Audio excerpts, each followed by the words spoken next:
মিজান মোল্লার কালো হাত থেকে দেশ ঘুরিয়ে দাও। Action, action.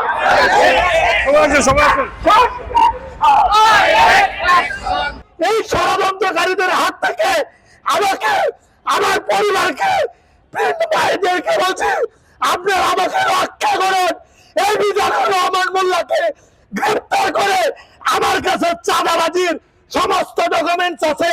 সে কবে কার কাছ থেকে কত টাকা নিছে তার নিজের মুখের স্বীকারোক্তি আছে। তাই তাকে দ্রুত আইনের আওতায় আনা হোক। এই প্রতিষ্ঠানের ক্ষতি করার জন্য, এই প্রতিষ্ঠানকে ধ্বংস করার জন্য তারা উঠে পড়ে লেগেছে। মিজানুর রহমান করে একজন সাংবাদিক, যার সম্পর্কে ইতিমধ্যে আমাদের অনেক স্যারেরা বলেছেন, এই সাংবাদিক আমাদেরকে নানানভাবে নানান সময়ে আমাদেরকে হেনস্থা করছে এবং করেই যাচ্ছে। বাইকটা আমি নিয়ে দেব, সাদা কাগজে সিগনেচার করো। মিরপুর বাংলা স্কুল অ্যান্ড কলেজের অধ্যক্ষের দায়ের করা চাঁদাবাজি ও হুমকির মামলাকে কেন্দ্র করে এবার প্রতিবাদ সমাবেশ করেছেন প্রতিষ্ঠানের শিক্ষক, কর্মকর্তা, কর্মচারী এবং নিজেদেরকে ভুক্তভোগী দাবি করা একাধিক ব্যক্তি। সমাবেশে বক্তারা অভিযোগ করেন, মামলার 1 নম্বর আসামি গ্রেফতার হলেও 2, 3 ও 4 নম্বর আসামি এখনো বিভিন্নভাবে অপপ্রচার চালিয়ে যাচ্ছেন। তাদের দাবি, অধ্যক্ষের বিরুদ্ধে পরিকল্পিতভাবে মিথ্যা অভিযোগ তুলে প্রতিষ্ঠানের সুনাম ক্ষুণ্ণ করার পাশাপাশি দীর্ঘদিন ধরে আর্থিক সুবিধা আদায়ের চেষ্টা করা হয়েছে।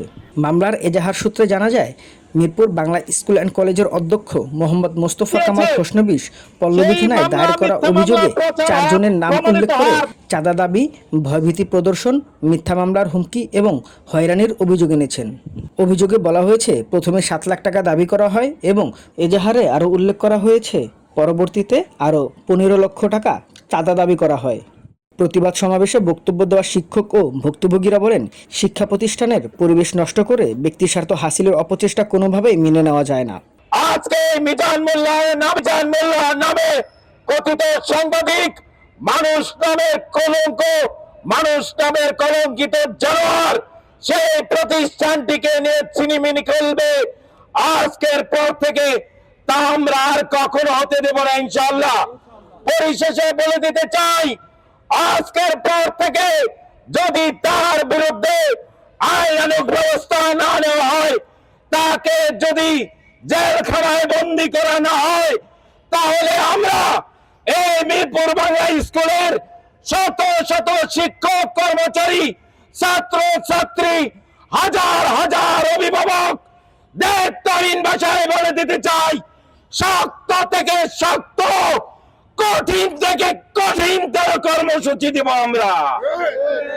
বলে নিয়ে গেছে এক ওই যে সাংবাদিক বলে উনি, তো মিজান মোল্লার নাম, মিজান মোল্লার কাছে নিয়ে গেছে। নিয়ে যাওয়ার পরে আমি বলছি যে আমার একটা অভিযোগ আছে, হইলো আমার একটা বাইক ছিল, এই বাইকটা আমাকে যদি দিয়ে দেয় তার সাথে আমার কোনো ইয়া নাই।